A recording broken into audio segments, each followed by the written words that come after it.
First of all, congratulations. Thank you so much. Thank you. Let's start with your cooking. Yeah, my name is Gauri Pandey. I'm from Pune. आणि Manikarnika actually माझा first award आहे, so मी खूप जास्त excited होते या अवॉर्डसाठी. आणि खूप छान प्लॅटफॉर्म मिळालं. म्हणजे मी कधी विचार केला नव्हता की पार्लरच्या क्षेत्रामध्ये असणाऱ्या महिलांना अवॉर्ड मिळू शकतो. सो फर्स्ट ऑफ ऑल मी खूप हॅपी आहे. थँक्यू मणिकर्णिका. आणि ब्युटी पार्लर आहे माझं, ॲज वेल एज मी CDSC सर्टिफाईड मेकअप आर्टिस्ट आहे. स्वित्झर्लंडवरून मी माझा कोर्स कंप्लीट करून आली आहे. त्याप्रमाणे मी दुबई, सिंगापूर अशा ठिकाणी जाऊन छोटे छोटे कोर्सेस केले आहेत.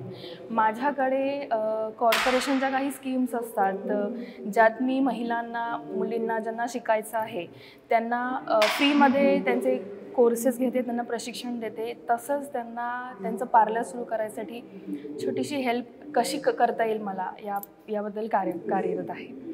So thank you. ब्युटी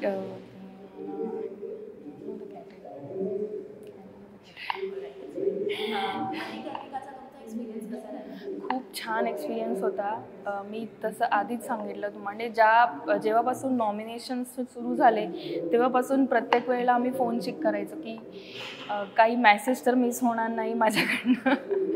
खूप छान आणि इतक्या छान महिला आहेत सगळ्या वेगवेगळ्या क्षेत्रातल्या. खूप छान वाटलं सगळ्यांची. मी भेटले पहिल्यांदा सगळ्यांनाच, पण मी ग्रुपवर बघायचे, त्यांचे चॅट्स वाचायचे. मला खूप छान वाटलं. याआधी जो कार्यक्रम घेतला त्या कार्यक्रमामध्ये पण खूप शिकण्यासारखं होतं. ॲक्च्युली जे सरांनी जे सगळं सांगितलं ते खूपच अमेझिंग होतं. So thank you Manikarnika. एवढं सगळं नॉलेज दिलं, ॲज वेल एज एवढा मोठा प्लॅटफॉर्म दिला की आम्ही पुढे जाऊ. Thank you so much. हां, यस, सलॉन आहे माझं. मी ज्या मुलींना शिकायचं आहे त्या मुलींना मी फ्रीमध्ये कॉर्पोरेशनकडनं कॉन्ट्रॅक्ट घेऊन त्यांना मी फ्रीमध्ये शिकवते. आणि माझं स्वतःचं पण सलून आहे, इन्स्टिट्यूट आहे. मी CDSC सर्टिफाईड मेकअप आर्टिस्ट आहे. 17 वर्ष झाले मी या क्षेत्रामध्ये आहे, पण माझं पार्लर 8-9 वर्षांपासून आहे. पण आय एम हॅपी अबाउट की एकाच ठिकाणी माझं पार्लर मी चालवते आहे गेली 9 वर्ष झाले. कोविडनंतरसुद्धा मी हल्ले नाही. म्हणजे माझ्या आजूबाजूला भरपूर सलॉन्स होते जे कोविडनंतर 2020-21मध्ये बंद पडले, पण मी बंद पडू दिलं नाही. So I am very happy आज मी इथे आहे. Thank you so much. मणिकर्णिकामुळे मला आज चान्स मिळाला तुमच्या सगळ्यांसमोर यायचा. थँक्यू.